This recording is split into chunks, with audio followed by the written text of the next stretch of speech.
do you do when you're a beginner to novice creator trying to make it in the big scary art world and you get feedback like this?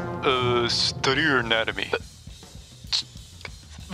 What? Hold your horses and take notes, my friends, because today we're going to be talking about the 3 major stages to improving your anatomy. Before we get into it, let me lay down some ground rules. First and foremost, forget about art style for a bit. Objectivity comes first in the non-contemporary art world. To be able to draw like this, you must first be able to draw like this.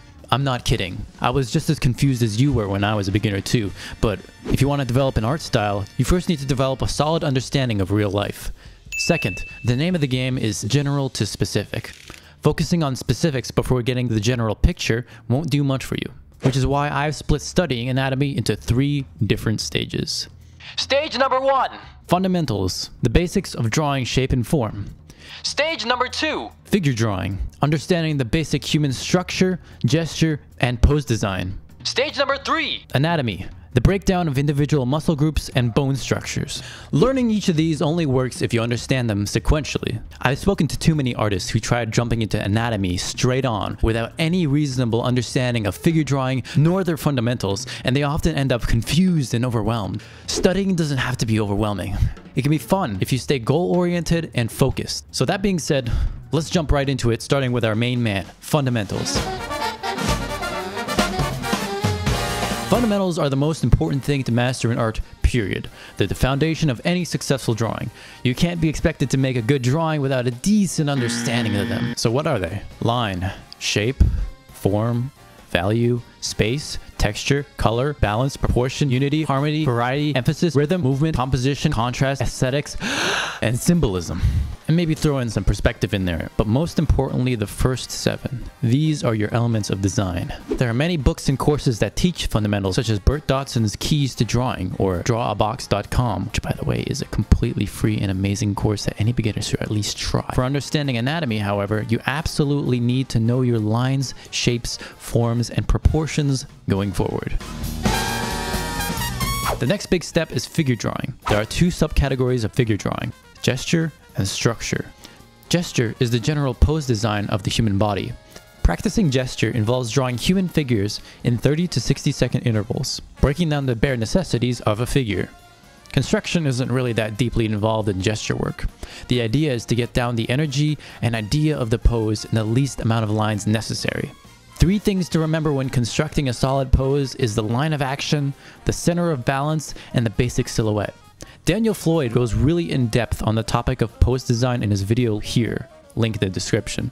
I really recommend you watch this video if you haven't seen it. It's well worth the 21 minutes. If you want to practice your gestures and you can't find or make it to any life drawing sessions near you, I recommend lineofaction.com or Corky's Cafe.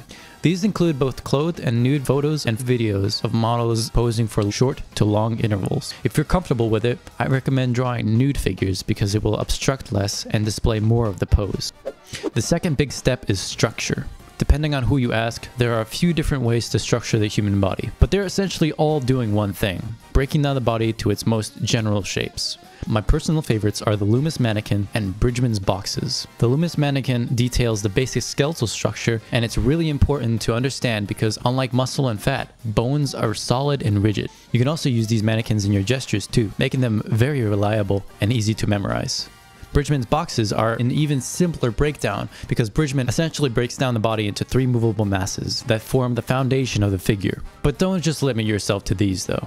All figure drawing and anatomy books essentially teach the same thing, with the exception of Hogarth. Seriously, what the hell is this? Someone get the Michelin Man on the line. He's got competition. So say you've got both your fundamentals and figures down. Fantastic work. Now it's time to vigorously expand your visual library. And when I say vigorously, I mean it. This is the step where collecting references and looking at books is almost essential because there's a lot that photographs and live models hide under the flesh. My personal pick of poison is George Bridgman's Constructive Anatomy book, and he is the prime example I'm going to use in these following demonstrations. But any other anatomy book will do just as well given the right mindset. Since we have already begun to understand how to draw the human figure, it's important to target what we need to work on and focus on that. Say I want to better understand the shape and relations and forms that go into drawing legs. First and foremost, we need to gather some references to draw from. Don't worry, drawing from imagination will come at a later time. Next is copying, but not like a printer. We're not copying the lines of the reference. We're sculpting the forms. You'll develop a better understanding of what you're looking at if you copy the forms, not just the lines that make them up.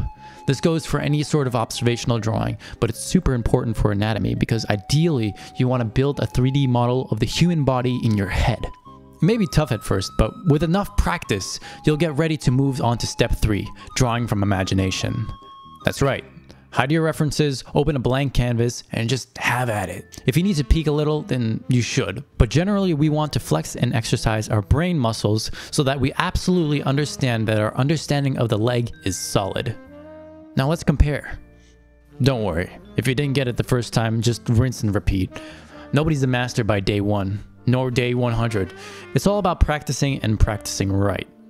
After you've felt comfortable enough drawing the leg, move on to another body part. And maybe the arms, or foot, or neck, or head, nose, mouth, eyes, ears, or dare I say hands. There's a lot to memorize, so take it slow. We live in the information age, so the sheer amount of references we have access to is almost impalpable.